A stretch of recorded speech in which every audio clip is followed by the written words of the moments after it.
there, friends. We're continuing the conversation about integrity, which is just another way of saying truthful or honest. As we've been learning, it's always best to be truthful and honest. And in today's lesson, we're going to be looking at a story from 2 Kings chapter 5 about an untruthful servant. Let's see what happens.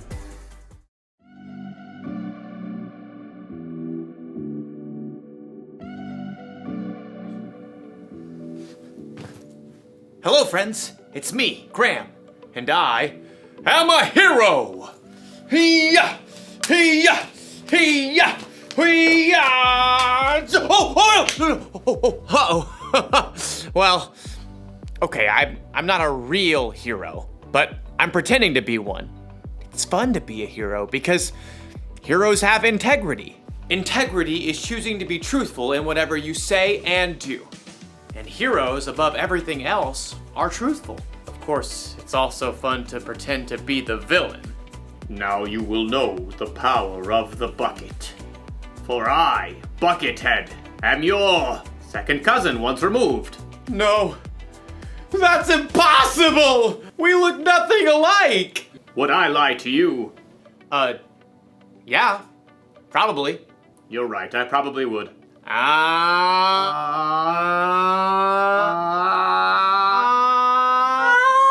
The good thing about pretending to be the bad guy is that I can stop pretending anytime I want.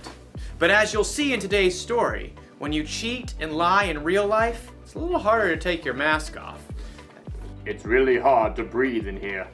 I'll see you all back here soon.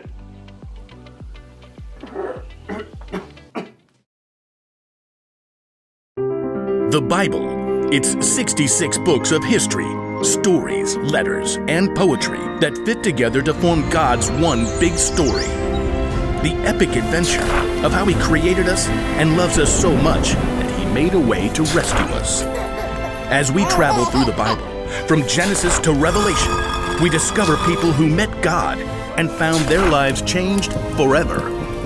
Now, for an amazing story, inspired by the book of 2 Kings, chapter 5. Naaman was the commander of the army of Aram, one of Israel's greatest enemies. Forward march! Though Naaman was a wealthy man, he had one problem that no doctor could solve. He had a terrible skin disease. Make it go away. Then Naaman heard news of a prophet in Israel, Elisha, who might be able to help. But instead of going straight to Elijah, Naaman took rich gifts to the king of Israel, along with a letter from the king of his own land explaining how important he was. The king of Israel frowned as he read the letter from his enemy, the king of Aram. I am sending my servant Naaman to you with this letter. I want you to heal him of his skin disease. What? No! I'm not God. Your king is trying to pick a fight with me. But I just Not listening. La, la, la, la. The king of Israel made such a fuss that Elisha heard the news and sent a messenger. It was probably his trusted servant, Gehazi. I'm a good guy. Trust me. Gehazi took Elisha's message to the king. Elisha says tell the man to come to me. Gehazi raced back home to help Elisha prepare for the important visitor. And sure enough, the king of Israel sent Naaman straight to their doorstep. Gehazi peeked out the window. Look how low the chariot is riding. What's in the back? Embroidered robes and bags of something? Gehazi? Hurry up. You gotta look good for this guy. I'll get you your best robe. Nope. You're not wearing the robe? I'm not going out. Not going out? No, you are. My robe? What's wrong with your robe? It's old. It's not even a decent name brand like Melchizedek or Queen Jezebel. Elisha sent his servant out the door with a message for Naaman. Are you the prophet? No. But let me just say that is one excellent chariot. I see you got the golden hubcap. Where's Elisha? He says, go. Wash yourself in the Jordan River 7 times. Then your skin will be healed. You will be pure and clean again. I thought Elisha would come out himself. I know, right? Look, can't he just say some words and wave his hand and, make me better? That's what I was thinking too. And the Jordan River? I mean, it's full of muck and tadpoles and... forget it. Naaman tore off, angry, but his servants convinced him to follow Elisha's instructions. Naaman dipped 7 times in the murky Jordan River, and when he rose from the water on his 7th time, What? his skin was perfectly clean. He was healed. Unbelievable. Naaman raced back to Elisha's home. This time, the prophet came outside along with Gehazi. Naaman marveled at his unmarked arms and hands. Now I know that there is no God anywhere except in Israel. Please take a gift from me. Gehazi inched closer to the chariot. He could see the richly colored robes hanging over the bags of gold and silver. Is that a genuine Melchizedek robe? Uh-huh, the real deal. Just have your servants unload around back and I'll... Nope. I serve the Lord. You can be sure that he lives.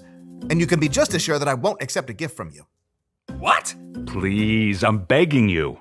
He's begging you, Elisha. But Elisha still refused to take a single coin from Naaman and send him away in peace. Elisha went back inside, leaving Gehazi speechless on the doorstep. What? No. Seriously? Gehazi could still see the dust kicked up by the horse's hooves. Elijah should have taken something. If he didn't want it, he could have just given it to me. With that, Gehazi took off running down the road. His arms pumped and his sandals flapped as he crested the hill and came up alongside the chariot. Naaman pulled it to a halt. Is everything all right? It's fine. My master sent me to say that 2 young prophets have come to visit. Yeah, that's it. Please give them 75 pounds of silver and 2 sets of clothes. Oh, of course. Take twice as much. Naaman's servants carried the heavy bags of silver and clothing back up the road. But as they approached Elisha's house... Hey, thanks. I got it from here.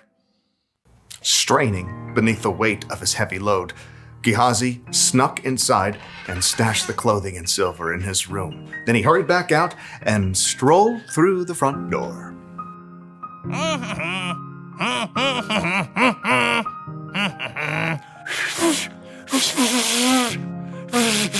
Can't whistle. Elisha studied him with sharp eyes. Where have you been? Who? Me? I didn't go anywhere. Didn't my spirit go with you? I know Naaman greeted you. I know you took money and clothes. I was just being nice to the horses, making their load lighter. You and your family after you will have Naaman's skin disease. Then I can't wear my new robes. Sure enough, Gehazi's skin was soon covered with sores, just like Naaman's was. Gehazi's lie had won him some new clothes, but it had cost him Elisha's trust and a full and healthy life.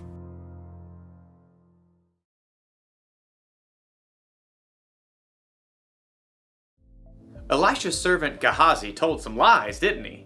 He lied to himself, saying he needed more stuff than he already had. He lied to Naaman to get the stuff. Then he lied to Elisha about all of it. Maybe Gehazi wasn't a bad guy, but would you be able to trust somebody like that? Never! What if someone lied to you? What if they said they were going to keep a secret, but they let it slip out? Or if they said they'd do one thing, but then did something else instead? Do you still trust them? Oh no! It's harder to trust people after they've let you down, right? Correct! It works the same way when we're the ones who tell the lie or don't do what we say we'll do. It can make us come across as the villain. So here's the one very important thing to remember. When you're not truthful, you lose trust. When you are truthful, you're the hero! And if you need even more evidence that being truthful is the way to go, look to Jesus. He always did exactly what he said he would do. He can be trusted no matter what. That's what I want to be. What do you say, Buckethead? Will you turn from your villainous ways? Do I get to keep the bucket? Sure. It's a deal! Great! Go be heroes, everyone. Bye. Hey, Buckethead, how do you feel about tacos?